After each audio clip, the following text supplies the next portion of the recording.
Kasih karunia menyertai kamu dan damai sejahtera dari Allah Bapa kita dan dari anaknya Tuhan Yesus Kristus.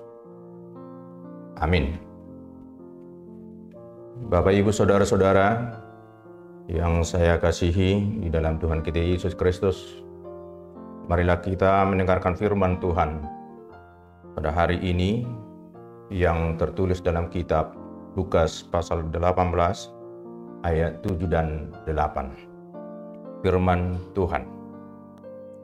Tidakkah Allah akan membenarkan orang-orang pilihannya yang siang malam berseru kepadanya? Dan adakah ia mengulur-ulur waktu sebelum menolong mereka? Aku berkata kepadamu, ia akan segera membenarkan mereka. Akan tetapi, jika Anak Manusia itu datang, adakah ia mendapati iman di bumi? Demikian isi firman Tuhan. Saudara-saudaraku, di dalam kekuatan manusia pasti ada kelemahannya. Sebaliknya, di dalam kelemahan seseorang pasti terdapat kekuatannya. Sekuat-kuatnya sifat manusia, ia ada batasnya. Sebaliknya, selemah-lemahnya kondisi manusia bisa mengandung sesuatu kekuatan. Hal seperti itu bisa kita ketahui, jumpai pada perumpamaan tentang hakim yang tidak benar dalam perikop ini, mulai dari ayat 1 sampai dengan ayat 8. Diberitahukan seorang janda, tanda petik manusia lemah yang sedang mengalami perkara, mendatangi seorang hakim, tanda petik manusia kuat, yang notabene hakim ini adalah seorang yang tidak takut akan Allah dan tidak menghormati seorang pun. Janda tersebut mendatangi hakim itu untuk meminta dibela haknya terhadap lawannya. Awalnya beberapa waktu hakim itu menolak, tidak menerima permintaan janda miskin tersebut. Tetapi karena janda itu selalu datang,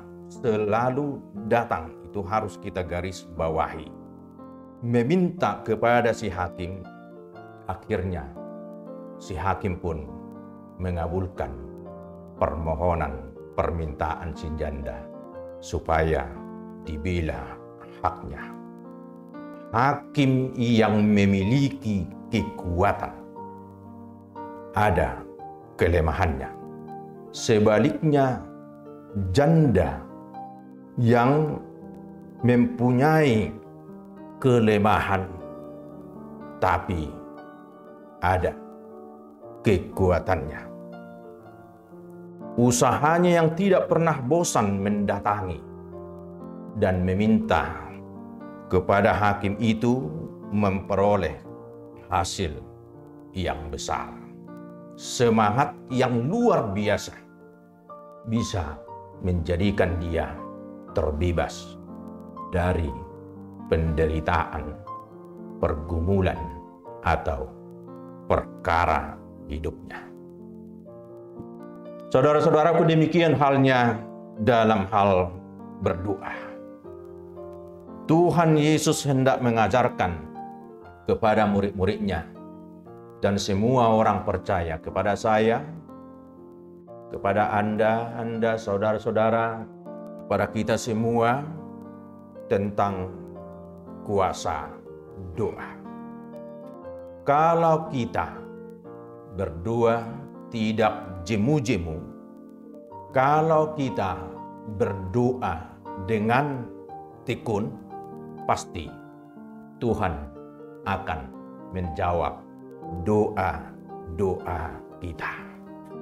Karena kita percaya kalau seorang hakim saja yang tidak takut akan Tuhan dan tidak menghormati siapapun dapat bisa mengabulkan permohonan seorang janda tadi, apalagi Tuhan kita yang penuh kasih kepada kita ciptaannya, umatnya, anak-anaknya. Pasti Dia berkenan mengabulkan doa-doa, permohonan, dan permintaan kita. Tuhan akan membenarkan kita yang berseru-seru siang dan malam. Tuhan akan menolong kita tepat pada waktunya. Tuhan tidak pernah terlambat menolong kita dalam setiap pergumulan kita sebagai orang-orang beriman, orang-orang percaya. Pertanyaannya, saudara-saudaraku, sampai kapan kesetiaan kita itu berserah melalui doa-doa kita kepada Tuhan, menjalani hidup ini dalam setiap berbagai pencobaan dan pergumulan hidup? Apakah doa yang tidak segera dikabulkan membuat kita kalah, mundur, dan berbalik dari Tuhan kita? Semoga tidak, saudara-saudaraku. Seorang beriman tidak mendapat hasil tanpa bekerja dan berusaha keras dalam kehidupannya. Berdoa tidak cukup 3 atau 5 kali dalam sehari, tetapi teruslah berdoa dengan tidak jemu-jemu sampai kedatangannya kembali. Doa adalah nafas kita. Doa adalah hidup kita. Hidup kita adalah doa. Ora et labora, laborare et orare. Amin. Berbahagialah orang yang mendengarkan firman Tuhan serta memeliharanya. Amin. Mari kita bagikan renungan harian ini. Tuhan Yesus memberkati.